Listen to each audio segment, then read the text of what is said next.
Hai semuanya, welcome back to my channel. Di video kali ini aku bakal membahas sesuatu yang sangat-sangat berbeda dari video-video sebelumnya. Karena di video kali ini aku bakal membahas tentang tahun 2020, tahun yang aku anggap tahun yang sangat spesial, tahun dimana aku menganggap sesuatu hal yang gak mungkin terjadi, tapi bisa terjadi di tahun ini, tahun 2020 ini. Jadi di sini aku bakal ceritain apa aja yang udah aku hadapin, apa aja yang udah aku lalui, apa aja yang udah aku raih dari awal tahun 2020 sampai akhir tahun 2020. Jadi aku cuma pengen sharing aja apa yang udah terjadi di tahun 2020 ini. Semoga video ini bisa menjadi bahan renungan juga buat kita semua. Dan ya udah, kita langsung aja ceritanya. Tahun 2020 tuh tahun dimana aku mencoba hal-hal baru yang selama ini aku udah tunda-tunda untuk lakukan. Jadi selama ini tuh aku udah memikirkan aku pengen ngelakuin ini, aku pengen ngelakuin itu, tapi kayak kebanyakan excuse sampai akhirnya aku tuh gak melakukan. Nah di tahun 2020 ini aku melakukan semua hal-hal itu, aku mencoba hal-hal baru. Dan di tahun 2020 juga aku keluar dari comfort zone aku dan menggali versi terbaik dari diriku. Aku mencari-cari apa nih yang terbaik untuk diriku, apa yang bisa membuat diriku lebih baik lagi di tahun 2020 ini. Aku ingat banget di awal tahun 2020, di saat kita nggak bisa kemana-mana, di saat kita harus social distancing, harus di rumah aja. Di situ aku sempat stres banget, aku ngerasa ya ampun, kok hidupku gini-gini aja, kok aku gak bisa mendapatkan sesuatu, aku gak bisa achieve sesuatu yang bisa berguna untuk masa depanku kelak. Aku tuh kayak mulai gak bersyukur dan marah sama hidupku. Terus aku juga udah mulai menyalahkan orang lain, menyalahkan situasi dan kondisi saat itu. Pokoknya bener-bener aku ngerasa aku gak punya damai sejahtera di hatiku. Pokoknya aku tuh rasanya pengen marah aja. Itu bener-bener yang aku lewati di awal tahun 2020. Sampai akhirnya di titik aku tuh capek menyalahkan orang lain, aku capek menyalahkan keadaan, aku capek menyalahkan kondisi dan situasi saat itu. Aku langsung minta ampun sama Tuhan, aku bilang, Tuhan tolong maafin aku udah jadi manusia yang sangat-sangat gak bersyukur sama hidupku. Terus aku mulai introspeksi diri, aku ngerasa, oh ternyata emang ya aku juga belum memulai sesuatu, aku menyalahkan sekitar.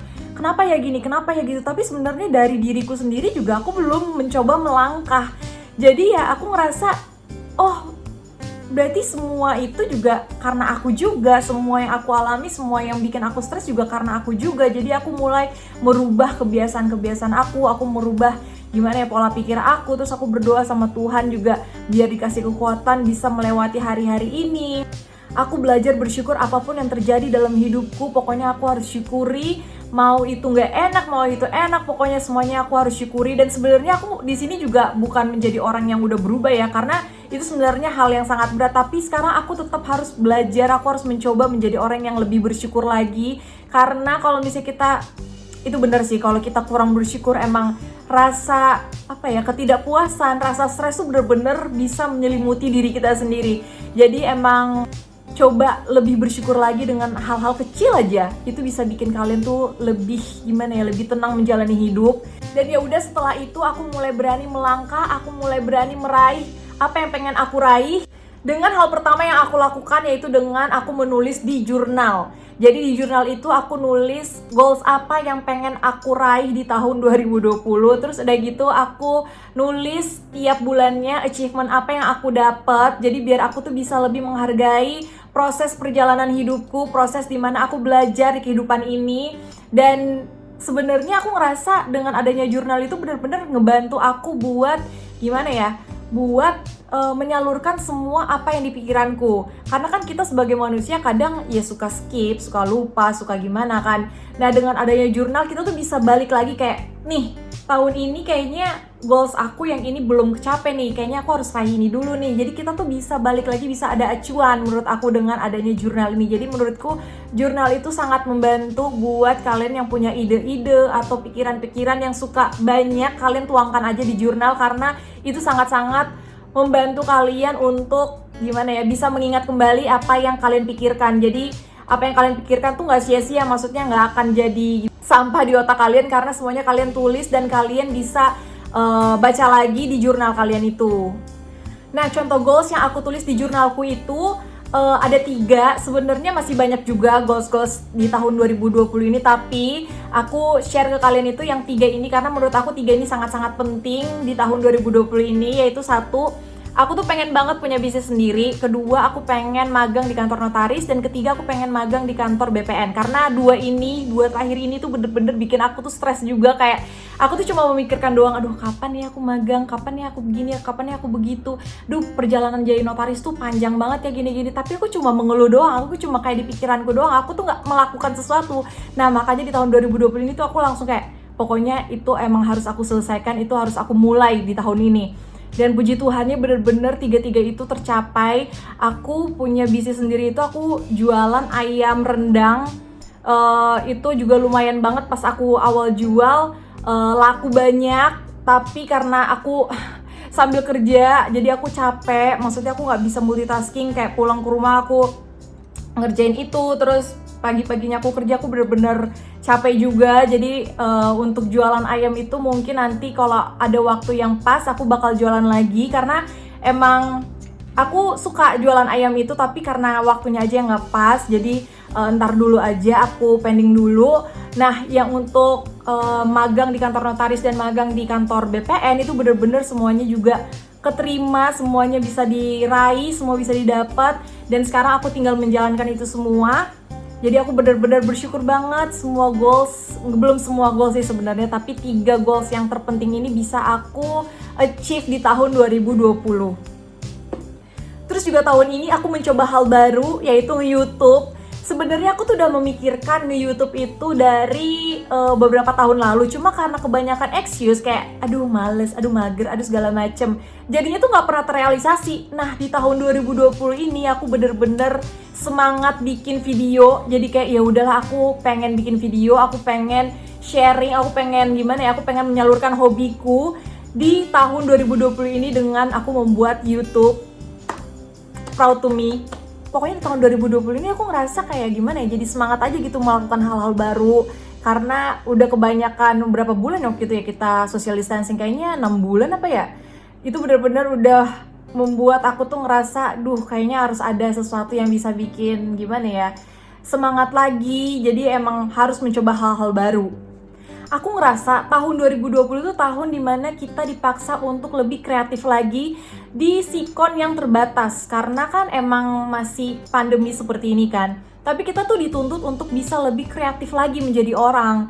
Terus emang kita tuh dipaksa untuk keluar dari rutinitas normal yang dulu. Jadi emang kita harus mencoba hal-hal baru di tahun 2020 ini. Jadi kita emang harus menggali versi terbaik dari diri kita.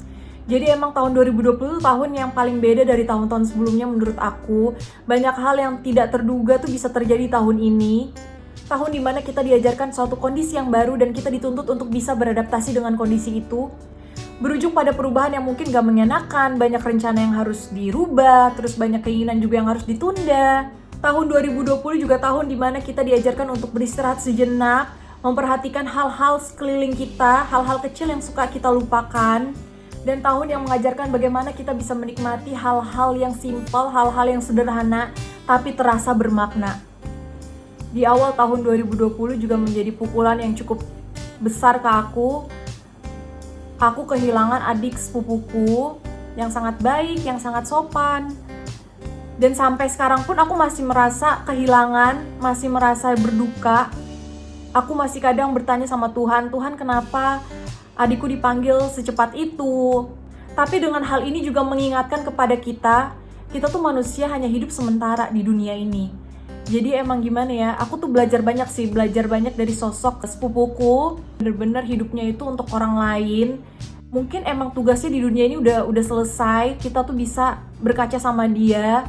Dia sudah memberikan hal yang terbaik untuk orang-orang di dunia ini yang masih tertinggal di sini, untuk melakukan hal yang baik juga seperti yang dia lakukan. 2020 tuh menyadarkan kita sebagai manusia tuh gak punya daya upaya apa-apa selain belajar untuk menerima. Jadi buat kalian yang merasa kehilangan seseorang, kalian tuh harus belajar menerima, kalian harus belajar mengikhlaskan, percaya Tuhan bakal memberikan penghiburan, bakal memberikan kekuatan buat kalian. Sehingga tahun 2020 juga tahun yang mengajarkan kita untuk menghargai dan menikmati momen dan setiap waktu yang diberikan kepada kita bersama orang-orang sekeliling kita, bersama orang-orang yang kita kasih dan cintai.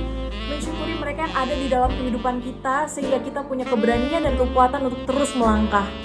Terima kasih tahun 2020, terima kasih sudah mengajarkan banyak hal ke aku. Terima kasih untuk ups and downs-nya. Terima kasih untuk segala momen yang terjadi di tahun 2020. Semoga tahun depan menjadi tahun yang lebih baik lagi dari tahun ini. Jadi sampai sini aja sharing aku tentang perjalanan tahun 2020ku. Tahun dimana aku diajarkan banyak hal, dimana aku mencoba hal-hal baru. Bener-bener tahun 2020 tahun yang sangat-sangat berbeda, tahun yang sangat spesial. Dan selamat menyongsong tahun baru buat kalian semua. Dan ya udah, aku akhirin aja video ini. Kalau kalian suka sama video ini, jangan lupa like, comment, subscribe, dan share ke teman-teman kalian semua. Happy New Year guys, semoga di malam tahun baru kalian bisa introspeksi diri dan bisa menjadi pribadi yang lebih baik lagi dari sebelumnya. Dan kalian bisa melewati malam tahun baru dengan hal-hal yang menyenangkan. I'll see you next video, bye!